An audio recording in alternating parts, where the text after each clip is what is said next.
નમસ્કાર દર્શક મિત્રો, આપ નિહાળી રહ્યા છો સાઈ ગ્રુપ મીડિયા હાઉસ દ્વારા સંચાલિત નવસારી લાઈવ અને ઝટપટ ન્યૂઝ। આજરોજ ગુજરાત રાજ્ય યોગ બોર્ડ દ્વારા નિઃશુલ્ક સમર યોગ કેમ્પના સમાપન પ્રસંગે નવસારીના મેયર અશોક ધોરાજીયા અને નવસારી મહાનગરપાલિકાના કમિશનર જયેશ ઉપાધ્યાય સહિત અન્ય મહાનુભાવો દ્વારા આ યોગ સમર કેમ્પનું સમાપન વિધિની અંદર ભાગ લેવામાં આવ્યો હતો। આ યોગ સમર કેમ્પ જે ગુજરાત રાજ્ય યોગ બોર્ડ દ્વારા અને સાથે જ યુવા સેવા સાંસ્કૃતિક રમતગમત પ્રવૃત્તિઓના વિભાગ દ્વારા આયોજિત કરવામાં આવ્યો હતો, જે 15 દિવસથી ચાલી રહ્યો હતો અને જેની અંદર 7 થી 15 વર્ષના બાળકોને આવરી લેવામાં આવ્યા હતા, જેમને 15 દિવસની યોગની નિઃશુલ્ક તાલીમ આપવામાં આવી। સાથે જ બાળકોની અંદર સંસ્કારોનું સિંચન થાય, એટલે કે સંસ્કાર શિબિરની સાથે યોગની તાલીમ આપવામાં આવી હતી। આજના ડિજિટલ યુગની અંદર બાળકો મોબાઈલના વ્યસનથી દૂર રહે, તંદુરસ્તી તરફ ધ્યાન આપે અને પોતાની શરીરની કૌશલ્ય વિધિને વધારી શકે એ ભાવનાથી આ પ્રતિવર્ષ યોજવામાં આવતા નિઃશુલ્ક સમર યોગ કેમ્પનું આયોજન કરવામાં આવ્યું હતું, જેની પૂર્ણાહુતિ પ્રસંગે નવસારી મહાનગરપાલિકાના પ્રથમ મેયર અશોક ધોરાજીયા શું જણાવી રહ્યા છે, ચાલો આપણે સાંભળીએ। ગુજરાત રાજ્ય યોગ બોર્ડ દ્વારા છેલ્લા 15 દિવસથી સમગ્ર ગુજરાતની અંદર 25,000 કરતાં વધારે બાળકો ટ્રેનરો દ્વારા ટ્રેનિંગ લઈ રહ્યા છે।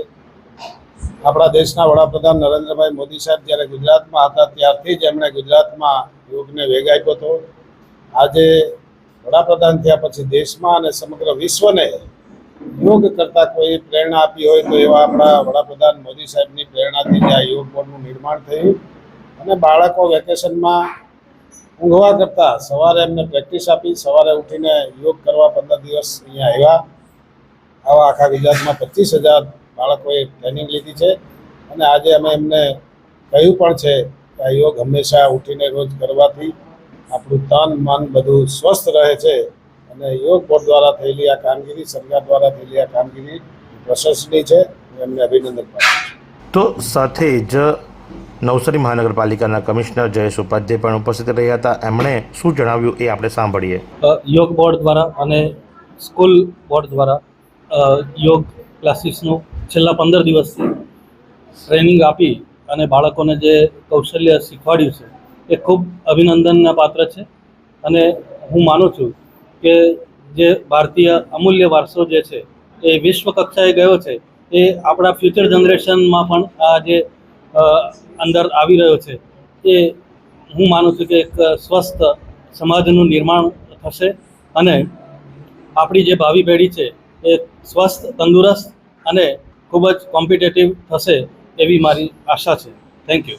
તો જે પ્રમાણે આપે સાંભળ્યું એ મુજબ કે આજરોજ અશોક ધોરાજીયા સાથે જ જયેશ ઉપાધ્યાય અને ગાયત્રીબેન તલાટી કે જેઓ યોગ કોઓર્ડિનેટર છે, એમના દ્વારા આ સમાપન કાર્યક્રમની અંદર ભાગ લેવામાં આવ્યો હતો અને સાથે જ 2 શાળાઓની અંદર આ કેમ્પ જે ચાલી રહ્યો હતો ત્યાં સ્થળ મુલાકાત લેવામાં આવી હતી, બાળકોનો ઉત્સાહ વધારવામાં આવ્યો હતો અને જે બાળકોએ સુંદર પ્રદર્શન કર્યું હતું એમને સર્ટિફિકેટો એનાયત કરવામાં આવ્યા હતા। તો આ જ પ્રમાણે આવા અવનવા સમાચારો માટે આપ નિહાળતા રહો નવસારી લાઈવ અને ઝટપટ ન્યૂઝ।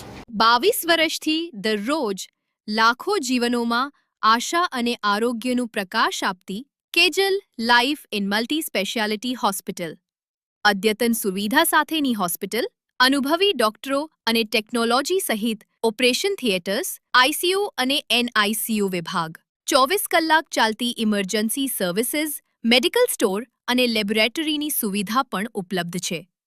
હોસ્પિટલ સેવાઓ જેમ કે ઓર્થોપેડિક વિભાગ, મગજ અને સ્પાઇન વિભાગ, યુરોલોજી અને હૃદય રોગ વિભાગ, જનરલ સર્જરી વિભાગ, ઈએનટી અને ગેસ્ટ્રોએન્ટરોલોજી વિભાગ, બાળ રોગ વિભાગ, ફિઝિયોથેરાપી સુવિધા, ડેન્ટલ, મનોચિકિત્સા વિભાગ, સ્કિન એસ્થેટિક અને પ્લાસ્ટિક સર્જરી વિભાગ અને 800થી વધુ ડાયાલિસિસ કરતું નવસારીનું એકમાત્ર ડાયાલિસિસ સેન્ટર। પરિવાર દીઠ 10 લાખ સુધીની પ્રધાનમંત્રી જન આરોગ્ય આયુષ્માન યોજના કાર્ડની સુવિધા અને વાહન અકસ્માતના સમયે 50,000 સુધીની વાહન અકસ્માત સહાય યોજના અને કેશલેસ સુવિધા પણ ઉપલબ્ધ છે। Kejal life in multi speciality hospital, તમારું સ્વાસ્થ્ય અમારું ધ્યેય।